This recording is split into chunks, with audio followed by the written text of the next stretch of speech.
Yesterday evening at around 11 o'clock, I got a phone call from one of the co-producers of the mural, Erica Ewing from Gotta Stop, and she mentioned that she had received word from someone who was here at the mural that vandalism had taken place.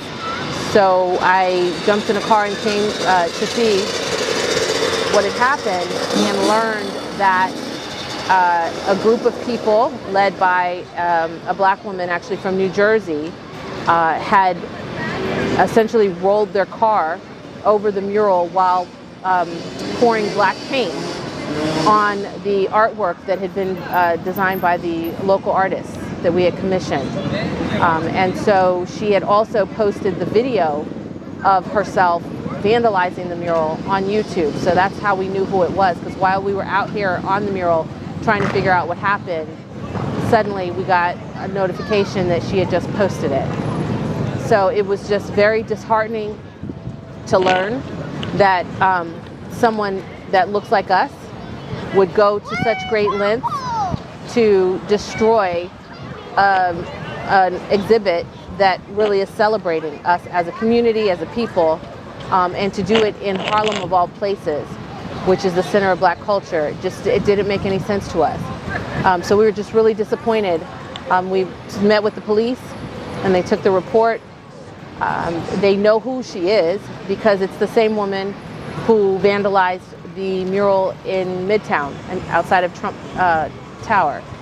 And she also posted that video on YouTube as well. So we know who it is, but what's going to happen, we're not sure.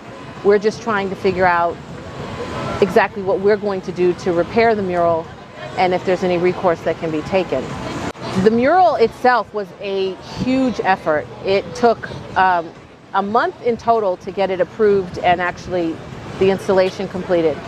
It took about 5 days of actual painting, and over 300 people were involved in the creation of the mural from 8 local artists who were commissioned to design the original artwork on the northbound side of the avenue. We're on Adam Clayton Powell Jr. Boulevard, which is northbound and southbound.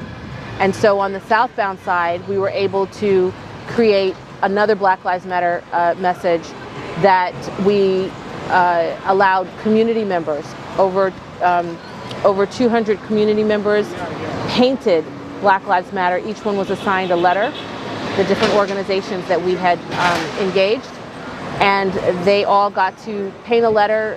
The words were in red, black, and green, and we had over 100 volunteers as well that were involved in the day. So we engaged over 300 people from the community to participate in creating this tribute to our community, which was celebrating the vibrancy of our community, the art, the commerce, the activism, just the spirit of the Harlem community, of the black community.